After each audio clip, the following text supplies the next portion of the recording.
Hello everyone, welcome again to our YouTube channel NK maths.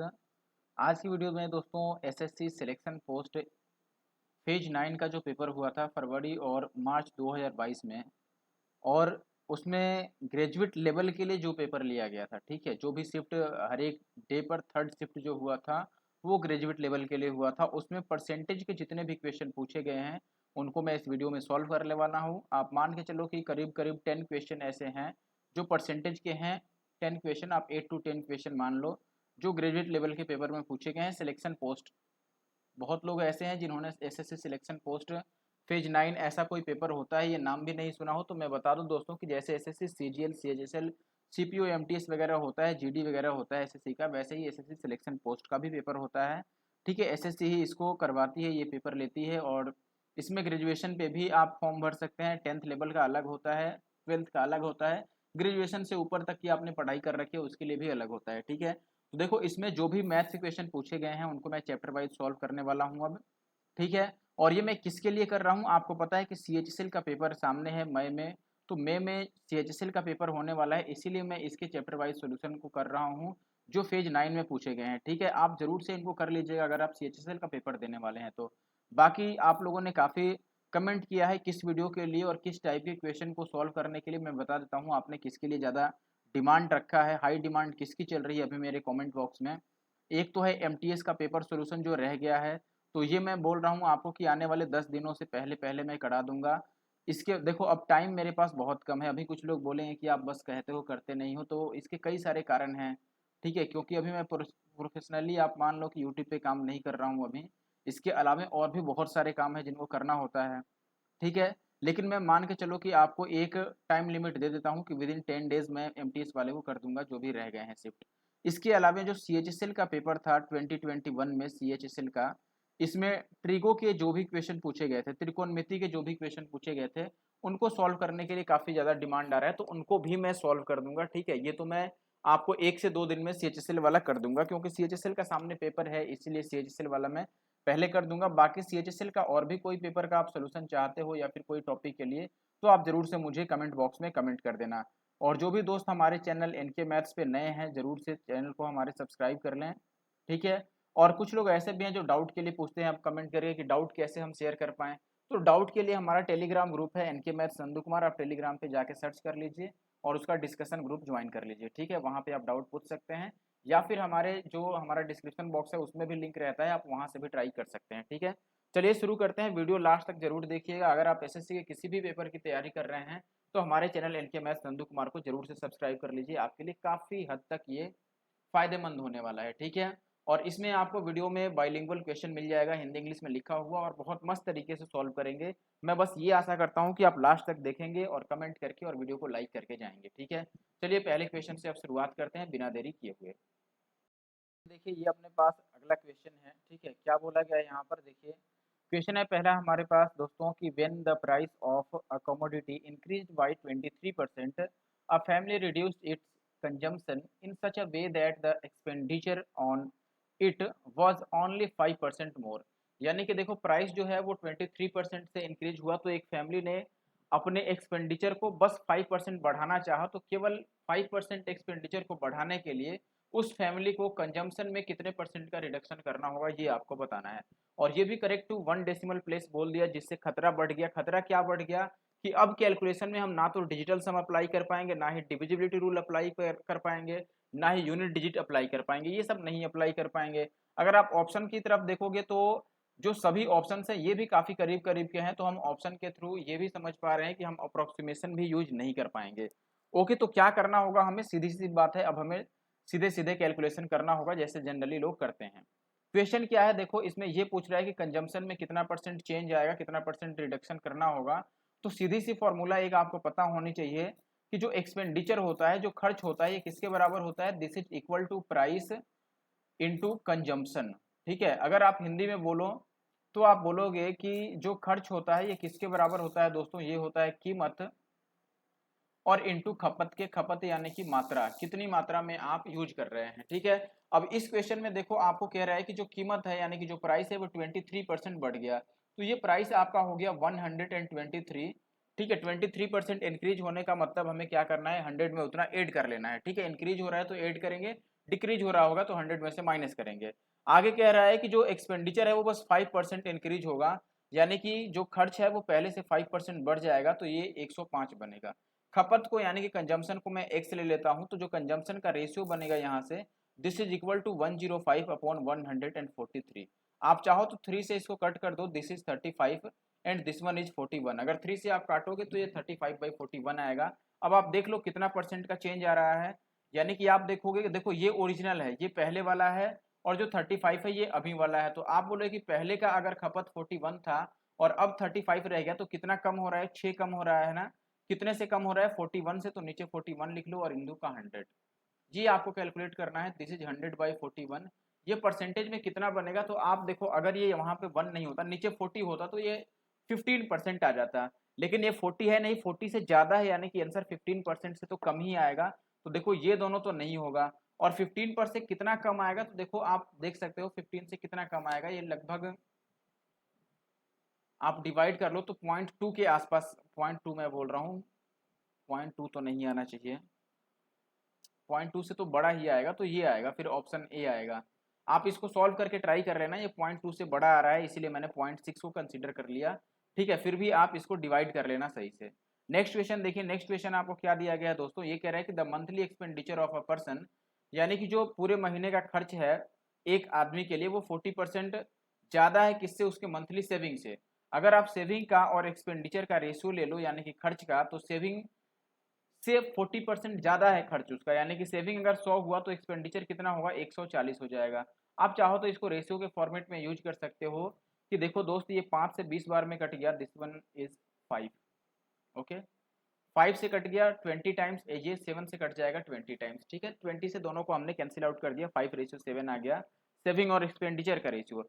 अब कह रहा है, देखो आगे क्या कह रहा है कि if monthly income increase by 40%, income 40% से बढ़ गया, एक्सपेंडिचर जो है वो 60% से बढ़ गया, और सेविंग जो है, देखो सेविंग का क्या कह रहा है दोस्त, सेविंग जो है इसका, सेविंग यहाँ पर कह रहा है कि सेविंग जो है वो पहले से 2070 रुपये ज्यादा हो गए, तो इनिशियल मंथली एक्सपेंडिचर क्या है, यानी कि स्टार्टिंग में इनकी एक्सपेंडिचर क्या थी। देखो यानी कि 7 यूनिट की वैल्यू पूछ रहा है, तो हम डायरेक्ट 7 से कटने वाला भी ढूंढ सकते हैं, लेकिन ये क्वेश्चन आगे चल के चेंज हो गया, तो ऐसे ना लिख के हम डायरेक्ट इसको सिंपल तरीके से भी कर सकते हैं। आप जो चाहो यहाँ पर तो नंबर लाइन मेथड यूज कर सकते हो, मैंने एक बार इसको बता रखा है वीडियो में, और बहुत ही इफेक्टिव ये तरीका है और बहुत ही फास्ट सोल्यूशन करता है नंबर लाइन मेथड। या फिर आप यहाँ पर एलिगेशन अप्लाई कर सकते हो, लेकिन उन दोनों से अच्छा होगा यहाँ पर कि हम बस इसको सिंपल तरीके से सॉल्व कर लें, इसको डेटा को देखते हुए मैं बोल रहा हूँ। देखो जैसे आप ये बोलोगे कि सेविंग हो गया, ये एक्सपेंडिचर हो गया, और ये हो गया इनकम। इनकम यानी कि ये हो गई आपकी आय। अब देखो सेविंग जो है उससे 40% ज्यादा है इसका खर्च, यानी कि सेविंग को आप 100 बोलोगे तो एक्सपेंडिचर 140 आ जाएगा, और इनकम कितना आ जाएगा, फिर 240 आएगा, because income is equal to saving plus expenditure, यानी कि कितना आप बचा रहे हैं और कितना खर्च कर रहे हैं, दोनों को आप ऐड करोगे तो आपका आय निकल आएगा। अब क्वेश्चन क्या कह रहा है कि देखो आय में यानी कि इनकम में 40% की वृद्धि हो गई, इनकम में 40% का वृद्धि होगा, तो आप बताओ 240 का 40% कितना होगा, तो आप बोलोगे 10%, तो 24 है, तो 40% यानी कि 4 टाइम्स हो जाएगा 24 का, दैट इज 96। यानी कि जो इनकम है वो 26 बढ़ रहा है, एक्सपेंडिचर यहाँ पर 60% बढ़ रहा था, तो 140 का 60%, 14 छक्के 84, यानी कि ये 84 बढ़ेगा। तो सेविंग कितना बढ़ेगा ये बताओ पहले। आप देखो अगर आपकी कमाई यानी कि आय इनकम 96 बढ़ रही है, जिसमें से आप 84 रुपीज को खर्च कर दे रहे हैं, तो कितना आप बचाने में, मतलब कितना आप सेविंग कर पा रहे हैं इसमें से, तो आप बोलोगे 12 रुपए सेविंग कर पा रहे हैं। तो देखो सेविंग कितना बढ़ रहा है, 12 रुपए से बढ़ रहा है, तो आप बोलोगे सेविंग हमारे हिसाब से 12 बढ़ रहा है, लेकिन क्वेश्चन में ये 2070 रुपीज था, और हमें बताना है कि स्टार्टिंग में एक्सपेंडिचर यानी कि 140 की वैल्यू कितनी है। अब यहाँ पहले दोनों साइड 2 से आप काट लो, 2 से क्या, आप इसको 6 से काट लो, 6 से कट रहा है। ठीक है, तो अगर आप 6 से काटोगे इसको, तो आप बोलोगे कि ये 6 दूना 12 हो गया, और ये 6 से काटोगे 6 तियां 18, और 6 चौके 24, और 6 पच्चे 30, 345 आ गया। अब 2 यूनिट की वैल्यू अगर 345 है, तो हमें 140 की वैल्यू बतानी है, क्यों, क्योंकि यही एक्सपेंडिचर है। तो इधर आप देखो लेफ्ट साइड में हमें कितने से मल्टीप्लाई करना होगा इसको 140 बनाने के लिए, तो आप बोलोगे 70 से मल्टीप्लाई करना होगा, तो राइट साइड में भी हम 70 से मल्टीप्लाई कर देते हैं और ये आएगा 0, 7 बच्चे 35 और 7 चौके 28 और 3 31, जिसके लास्ट में 150 आ गया, वो हो गया आंसर ऑप्शन सी। आप पूरा पूरा भी इसको कैलकुलेट कर सकते हो, लेकिन मुझे उतना शौक नहीं है कि पूरा कैलकुलेट करूं। जहां जरूरत पड़ती है वहां हम पूरा कैलकुलेट कर लेते हैं। चलो नेक्स्ट क्वेश्चन आप देख लो। नेक्स्ट क्वेश्चन क्या कह रहा है कि in an institute 35% are boys and rest are girls. 35% लड़के हैं, बाकी की लड़कियां हैं। ठीक है, लड़कियां कुछ ज्यादा हैं, यहाँ पर लेडीज का संख्या अच्छा खासा है। अब ये कह रहा है कि if 30% of the boys failed and 60% of the girls passed an examination, then the percentage of the students who failed in the examination. यानी कि ओवरऑल परसेंटेज पूछ रहा है जो फेल हुए पूरे क्लास को मिलाकर, यानी कि लड़के लड़की को मिलाकर। तो ये ग्रुप एवरेज टाइप का क्वेश्चन हो गया, तो बेस्ट होगा कि हम नंबर लाइन यूज कर लें। यहाँ पर कैसे यूज करेंगे, देखो नंबर लाइन में मैं यहाँ पर ले लेता हूँ कि ये बॉयज हो गए, ठीक है, इधर मैंने लिख दिया कि ये गर्ल्स हो गए, और बीच में यहाँ पर आएगा इनका एवरेज या फिर इनका जो फाइनल वैल्यू होगा वो। अब देखो यहाँ पर अगर आप नंबर लाइन यूज करते हो तो आप एक बात समझना, नंबर लाइन में आप क्या बोलोगे दोस्त, 35% लड़के थे और शेष लड़कियां थी, तो बॉयज और गर्ल के नंबर का क्या रेशियो आएगा। अगर ये 35 थे तो ये 65 थे। आप काट लो दोनों को, किससे काट सकते हो आप, इसको 5 से काट लो तो 7:13 आ जाएगा। ठीक है, यहाँ पर ये बैलेंस हो गया। ठीक है, यहाँ पर मैं एवरेज या कुछ भी लिख देता हूँ जो हमें निकालना है, ओवरऑल क्लास के लिए निकालना है ना, तो यहाँ पे मैं क्लास लिख देता हूँ। ठीक है, यहाँ पूरी क्लास की आ जाएगी। अब एक बात समझना, मैं नंबर यहाँ पे ये लिख देता हूँ 7।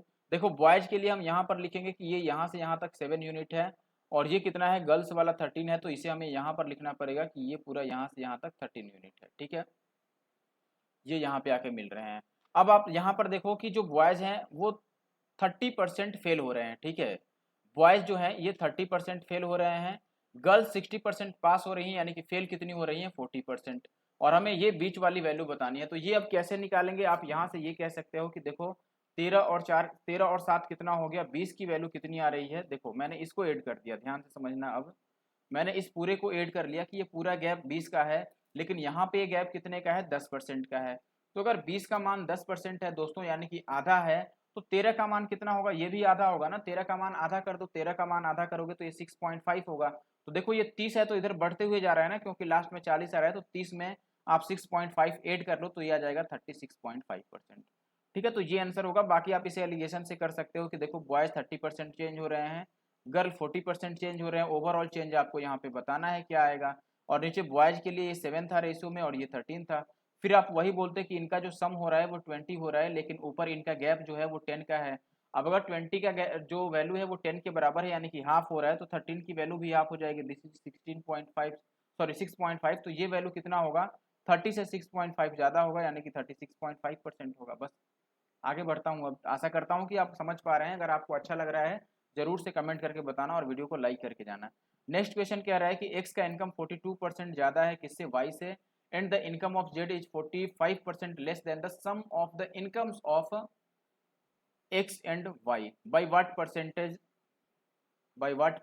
Is the income of Z less than the income of X. यहाँ भी करेक्ट 1 डेसिमल प्लस। ये बढ़ बढ़ के अब कोशिश कर रहे हैं कि कैलकुलेटिव क्वेश्चन बनाया जाए, इस तरह की इनकी कोशिश है, लेकिन हम ये कोशिश नाकाम कर देंगे। ठीक है, देखो अब क्या है, यहाँ पर हमें लिखना पड़ेगा कि दोस्त एक्स का क्या हिसाब किताब था कि उसका इनकम वाई से 42% ज़्यादा है। तो अगर आप वाई को बोलोगे कि 100 है तो एक्स को बोलोगे 142 हो गया, यही रेशियो आएगा। ठीक है, आगे आप देखो कह रहा है कि जेड का जो इनकम है वो एक्स और वाई के सम से 45% कम है। यानी कि अगर आप x प्लस वाई को बोलोगे कि x प्लस वाई को हम 100 मान लें, तो आप z को कितना बोलोगे, उससे 45 कम, यानी कि इसको 55 बोल देंगे। अब देखो यहाँ पर हमें रेशियो सेम करना होगा। रेशियो सेम करने का मतलब यहाँ पर x प्लस वाई मिल के 100 है, लेकिन इसमें x प्लस वाई मिल के 242 है। बात क्लियर है कि नहीं, एक बार कैंसिल कर लेते हैं तो ज़्यादा अच्छा रहेगा। ठीक है, कैंसिल करने का मतलब अगर ये कट रहा है तो काट भी दो, इसको 2 से काटोगे 71 और 50 आ जाएगा, और ये 2 से काटोगे तो ये 5 से ही काट देते हैं ना, ज़्यादा इजी रहेगा। 5 से काटते हैं तो ये 5 से कटेगा 20 टाइम्स और ये 5 से 11 टाइम्स। अब देखो दोनों में x प्लस वाई की वैल्यू सेम कर लेते हैं। यहाँ x प्लस वाई की वैल्यू 180 है, यहाँ पे x प्लस वाई की वैल्यू 20 है, तो दोनों को हमें सेम करना होगा। 121 को और 20 को सेम कैसे कर सकते हैं, तो आप बोलेंगे ये इजी है, यहाँ पर 20 से मल्टीप्लाई कर लो 20 से, और यहाँ पर 121 से मल्टीप्लाई कर लो बस। लेकिन मल्टीप्लाई सबको नहीं करना है दोस्त, मल्टीप्लाई बिल्कुल भी सबको नहीं करना है, हमें जिससे मतलब है बस उसी को मल्टीप्लाई करेंगे।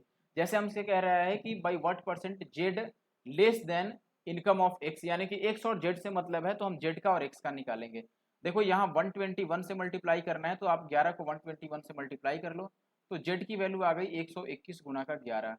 एक्स की वैल्यू कितनी आएगी, तो आप बोलोगे कि देखो एक्स वाले में, एक्स यहाँ पर है ना, एक्स वाले में 20 से मल्टीप्लाई करना है, तो 71 को आप 20 से मल्टीप्लाई कर लो, दिस वन इज 71 इंटू 20। अब देखो दोनों में कुछ भी कट नहीं रहा है, अगर नहीं कट रहा है तो हमें इसी को आगे बढ़ाना होगा, इसको 11 से मल्टीप्लाई कर दो, 11 का क्यूब बन गया तो ये 1331 बन गया, और ये बन गया 71 दूना 142 पर जीरो।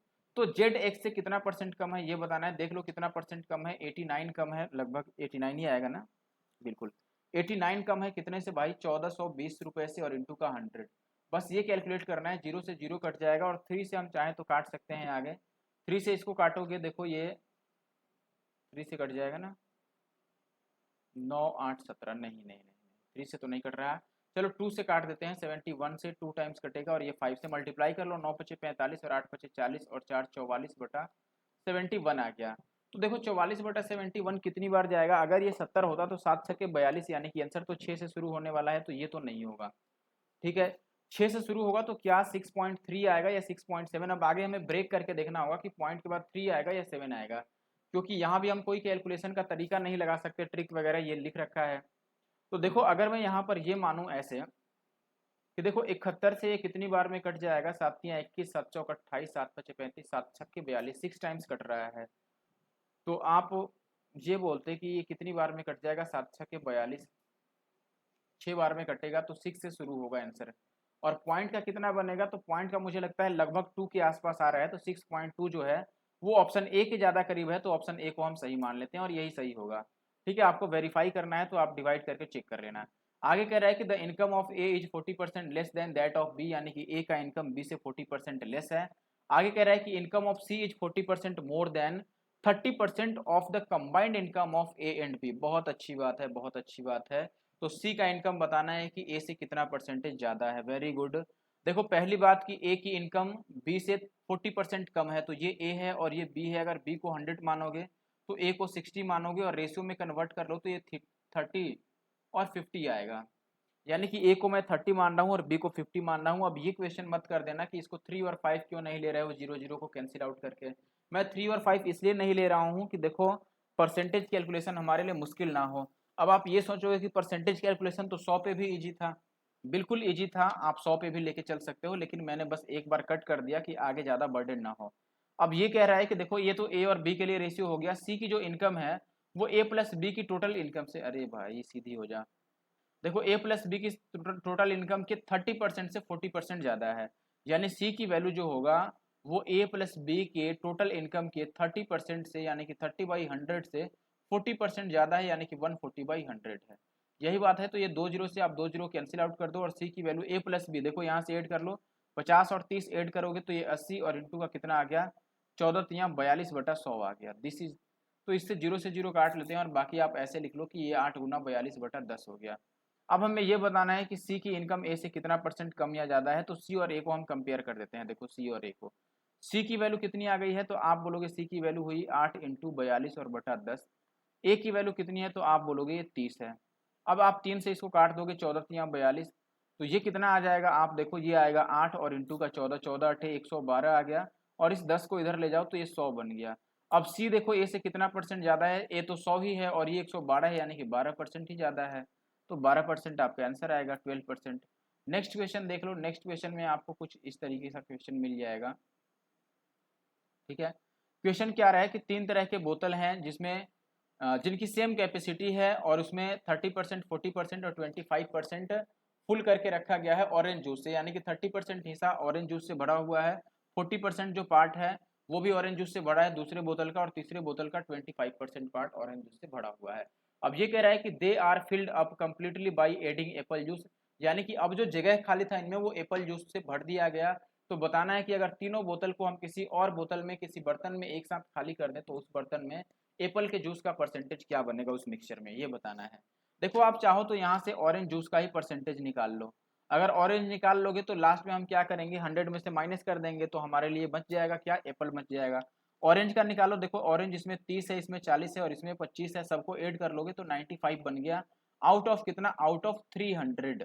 और इंटू का 100% लाने के लिए। अब देखो इसमें आप कंफ्यूज हो सकते हो कि नीचे 300 क्यों लिख दिया हमने। तो देखो ये 30% है तो इसके लिए भी टोटल वैल्यू तो 100 हुआ, ये परसेंटेज में है इसके लिए भी टोटल वैल्यू 100 है और इसके वैल्यू भी टोटल वैल्यू 100 है। तो हम जब परसेंटेज निकालते हैं तो टोटल वैल्यू से डिवाइड करते हैं, तो सबको हमने ऐड कर दिया, 300 से डिवाइड कर दिया। आप चाहो तो ऐसे मान लो कि ये पहला बर्तन है, अगर इसमें 30% वैल्यू जो है वो क्या है, तो आप बोलोगे कि ये है ऑरेंज, 30% ऑरेंज है और 70% हमने इसमें फिल कर दिया, इसका मतलब क्या चीज़ भाई, तो आप बोलोगे एप्पल, और टोटल यहाँ पर कितना बनेगा 100%। तो ऐसे ही हर एक बर्तन का अपना 100% है, तो हमने टोटल 300 से डिवाइड कर दिया, ये 2 जीरो से 2 जीरो कटेगा और 95/3 को 31 और 2/3% हम बोल सकते हैं।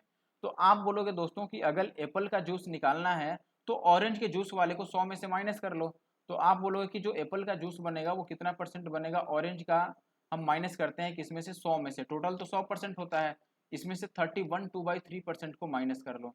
अब ये इस टाइप का माइनस मैंने परसेंटेज में पढ़ा रखा है बहुत डिटेल में, जो ऑनलाइन पढ़ते हैं उनको भी और जो ऑफलाइन पढ़ते हैं उनको भी, अगर याद हो तो ठीक है।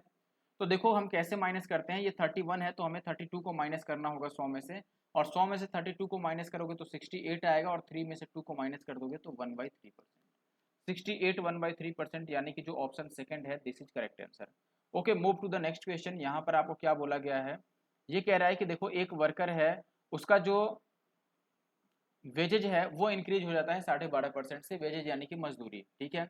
अब ये कह रहा है कि लेकिन 10% ड्रॉप आता है किसमें, the number of hours work per week, यानी कि हर एक वीक में वो मजदूर जितना घंटे काम करता था उस घंटों में, यानी कि उस टाइम में 10% की गिरावट आ गई है, 10% डिक्रीज हो गया है, ठीक है। अब ये भी कह रहा है कि अगर कोई ऐसा वीक है, if her original weekly wages for a week is 40 hours of 40 hours is 38,400, then the percentage increase in her total, ठीक है, वीकली वेजेज। देखो सबसे पहले तो इस क्वेश्चन में 40 का कोई रोल नहीं दिख रहा है और ना ही इसका रोल दिख रहा है, डायरेक्ट पर जब परसेंटेज ही लास्ट में पूछ रहा है, देखो यहाँ पर यही पूछ रहा है ना परसेंटेज इंक्रीज, तो अगर प्रतिशत वृद्धि या परसेंटेज इंक्रीज ही पूछ दिया तो एक्चुअल वैल्यू से लेना देना ही नहीं है। आप देखो यहाँ पर मजदूरी, यानी कि आप बोलोगे कि वेजेज का क्या कंडीशन आता है, 12.5% बढ़ रहा है, 12.5% को हम 1/8 बोलते हैं, ये बढ़ रहा है, यानी कि आप बोलोगे कि वेजेज तो 8 से 9 हो गया बढ़ के, 8 पर 1 बढ़ गया, और जो आर है यानी कि टाइम है वो कम हो रहा है 10% का, 10% की वैल्यू 1/10 होती है, और ये कम हो रहा है यानी कि 10 से 1 कम होकर 9 रह जा रहा है, तो आप बोलोगे 10 था तो ये 9 रह गया। बस अब मल्टीप्लाई कर लो, ये 80 था तो ये कितना हो जाएगा 81, तो कितना परसेंट बढ़ा, 1 बढ़ा कितने से भाई 80 से।